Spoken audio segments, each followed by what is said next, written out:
अरे वरुण, अभी भी इस खटारा पे धक्के खा रहा है? नेहा कैसी हो?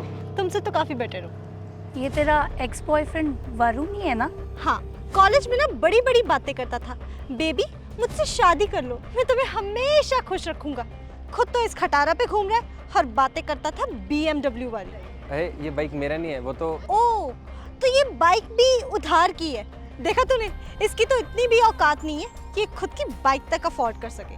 बच गई नेहा तू, और अच्छा ही हुआ तूने इससे टाइम से ब्रेकअप कर लिया, वरना इतनी गर्मी में भी ये तुझे इस खटारा में ही घुमा रहा होता। यार, ये गरीब लोग ऐसे ही होते हैं। मेहनत तो इनसे होती है नहीं। आज इससे कुछ मांग लिया, कल किसी और से कुछ मांग लिया। वैसे तूने इसमें ऐसा क्या देख लिया था जो तूने इस फटीचर को अपना बॉयफ्रेंड बनाया हुआ था? तरस आ गया था इसकी शक्ल पे। कुत्ते की तरह मेरे आगे पीछे घूमता रहता था कॉलेज में। जो कहती थी वही मानता था। मैं तुमसे प्यार करता था, इसीलिए तुम्हारा हर काम मानता था। ओ प्लीज, तुम्हारी तो औकात तक नहीं थी मेरी जैसी लड़की को तुम पटा सको। और तुम्हारे पास तो फीस भरने के भी पैसे नहीं होते थे। यार तुझे पता है, इसको तो डेट पे भी मैं लेके जाती थी। फिर भी नेहा, तू ना इस भिखारी से तो काफी बेटर ही डिजर्व करती थी। अरे यार, मती मारी गई थी मेरी जो इससे प्यार कर बैठी। बट थैंक गॉड, टाइम से इससे ब्रेकअप हो गया मेरा। वैसे कितना कमा लेता तू? जिस इंसान के पास बाइक तक उधारी की है, उसकी क्या ही कमाई होगी। लगा होगा किसी 5-10 हजार की जॉब पे। तुम्हें मेरे फियांसे का तो पता ही है ना, लंदन में उनका बहुत बड़ा बिजनेस है। कभी पेरिस, कभी अमेरिका, आना जाना उनका लगा ही रहता है। और मेरे पापा, वो भी तो कितने अमीर और कामयाब इंसान हैं। अरे यार, हम भी कहाँ इस गरीब के मुंह लग रहे हैं। चल चलते हैं। You are right. ये कहाँ बराबरी कर पाएगा हमारी। इसकी किस्मत पे तो इस खटारा पे धक्के खाना लिखा है। अरे, आपने अभी तक गाड़ी नहीं निकाली? क्या कहा तुमने? गाड़ी? अरे इस बाइक को गाड़ी क्यों कह रही हो? ये गरीब लोग ना शायद इसे ही गाड़ी समझते हैं। इसमें इनकी भी कोई गलती नहीं है। इन्होंने कभी गाड़ी तो देखी नहीं होगी। वैसे ये तुम्हारी अनपढ़ गंवार बीवी है क्या? वरुण, आप जानते हो इन लोगों को? तुमने इसे बताया नहीं? अरे बताओ तो सही कि मैं तुम्हारी कौन हूँ। एक्स हो तुम इनकी? वाह, तुम तो बड़ी समझदार निकली। अगर इतनी ही समझदार थी तो इस भिखारी से शादी क्यों की? क्या दिखाई दिया तुम्हें इसमें?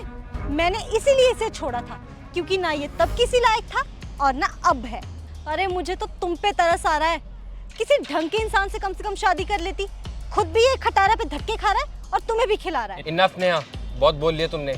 तुम मेरी वाइफ से ऐसे बात नहीं कर सकती। अब तो बड़ी जुबान चढ़ने लग गई है तेरी। याद नहीं है तुझे कॉलेज में कैसे मैं तुझे कुत्ता बना के रखती थी?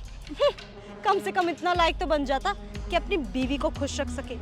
अरे मेरे तो नौकर तक के पास गाड़ी है और तू तो उससे भी गया गुजरा है। अब अगर एक और शब्द भी बोला ना तुमने तो सारी उम्र के लिए पछताओगी। धमकी दे रही है मुझे? समझती क्या है खुद को? महारानी है कहीं की? महारानी तो नहीं हूँ, लेकिन इस पूरे शहर की एसपी जरूर हूँ। और एक एसपी और उसके पति के साथ बदतमीजी करने का नतीजा ना तो तुम भुगत पाओगी और ना तुम्हारा बाप।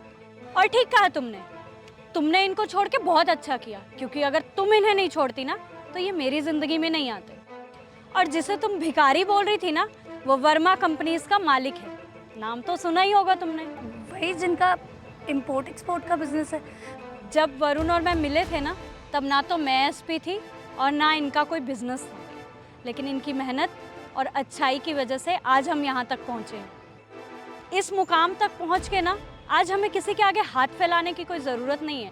और जो लोग मेहनत करते हैं ना, भगवान कभी ना कभी उनकी मेहनत को जरूर रंग लगाते हैं। और पूजा के आने के बाद मानो मेरी किस्मत ही बदल गई। थैंक यू मेरी ज़िंदगी से जाने के लिए।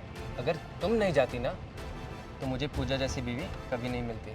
और दूसरों की ज़िंदगी में क्या चल रहा है, अगर ये झांकने की बजाय तुम अपनी ज़िंदगी पे ध्यान दो ना तो ज़्यादा अच्छा हो। और हाँ, ये बाइक मेरी नहीं है, मैं अपनी कार लेने जा रहा था। ये रास्ते में गिरी हुई थी, इसे सिर्फ मैं उठा रहा था। जो लोग दूसरों को जज करते हैं, इंसान को इंसान नहीं समझते, औरों की खुशियों से जलते हैं, वो लोग कभी भी ना आगे नहीं बढ़ते। आगे वही लोग बढ़ते हैं जो मेहनत करते हैं। चलती हूँ।